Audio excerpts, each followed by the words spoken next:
GCSE and A-level exams are underway as we speak. Literally at this minute, someone you know in your life or friend of a friend or family is sitting sweating or counting the tiles at the top of the gym where the exam's being held, because that's what I found myself doing at the end. But of the exams being sat right now and the subjects, creative subjects such as art, drama and music has dropped by a third of the amount of students being put in for the exam. And there's a warning from most school teachers saying they don't have enough skills to give proper careers advice to students, meaning the value of creative subjects often gets overlooked. With me, Dr. Alex Blower from Arts University Bournemouth, who as part of his brief helps students from underrepresented backgrounds get higher education in creative subjects. Hello, Alex. Hiya, Pat. How are you? Yeah, very well, boss. It's an interesting subject, this, because a lot of people will hear about creative exams, creative subjects, and immediately think, well, if you want to be a dancer, singer, it's a bit like having a dream of being a footballer. It's a great aspiration, but it's very far away and out of touch for most people. But that actually is just discounting a heck of a lot of what's available in these subjects, isn't it?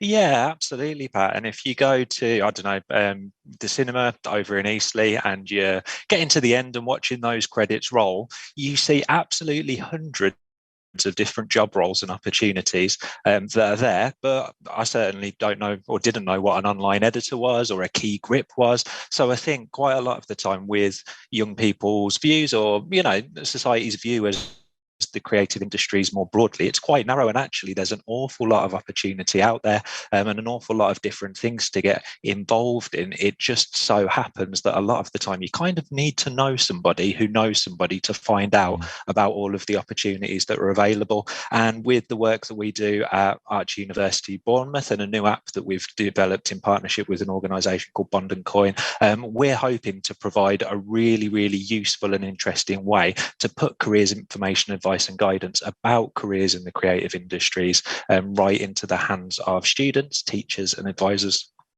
And it seems to be needed as well, because there seems to be a gap, as there are in quite a lot of jobs at the moment, looking at the employment figures, of over 1 million creative workers who are expected to be needed in all those roles you've just exclaimed and described, and many others that you might not necessarily know how they work. But is it a bit of a parental fear, Alex? I think I probably have this myself. When my daughter went off to uni, she did French and Spanish, and I thought, well, what's that going to be like for a job? And now my son's doing biochemistry. I don't even really understand fully what it is, but I'm fairly certain he's doing something that's going to be worthwhile for a job. And what you're trying to say is some of these creative subjects really are, even though I as a parent might think, well, that's not going to lead to a career.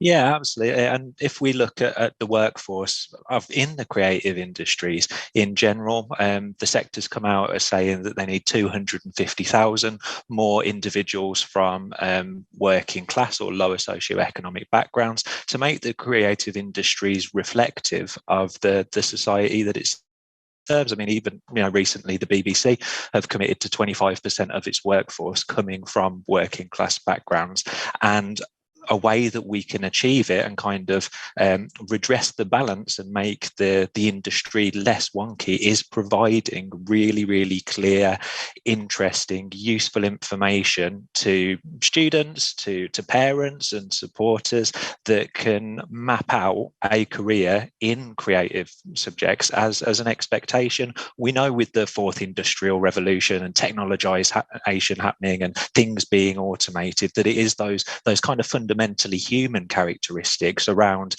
being able to problem solve, work as a team, communicate, that are going to be the really, really valuable attributes in kind of a 21st century workforce. And there's no better proving ground than, say, a drama degree, like I did myself, to equip individuals with those attributes. Now, I'm not a professional actor, but I'm doing radio interviews today. I regularly speak to groups of 100 plus students and make presentations interesting. That's not drama, but it's all of the attributes that I got from my own degree course when I was at uni.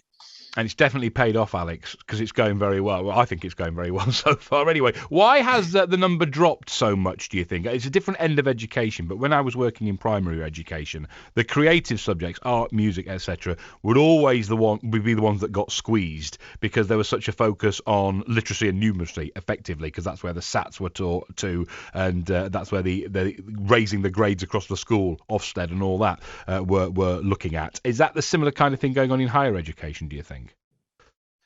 Yes, to an extent. I mean, we're incredibly lucky at Arts University Bournemouth that we are able to consistently provide really rich opportunities across a whole host of different courses. But one of the real challenges that we face as an institution is kind of, if you look at it as kind of a pipeline, if schools and colleges aren't offering those A levels or GCSEs in the creative subjects, then it means that we've got a much narrower pool of students, perhaps, who have begun to develop that foundation of skill that they can move on to university and really refine. We know a lot of it is linked to kind of structural educational reform, where perhaps the value of creative subjects has been minimized in favor of, say, ones that might be more closely linked to STEM.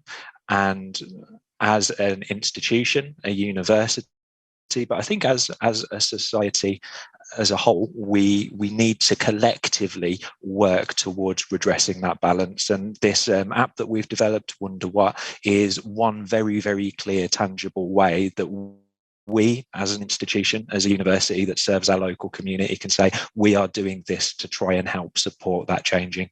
And you're dealing with a generation as well who are very au fait with social media. So to have a look at the range of careers that are out there and like you say, to find out that creative careers aren't as narrow as you think. And again, the credits at the end of the film is a really good example of that. That sounds like a really good idea. Alex, I wish you lots of luck with it. And thank you very much indeed for coming on BBC Radio Solent. No problem, Pat. And if individuals want to go and check out the app themselves, all they have to do is go on wonderwhat.co.uk.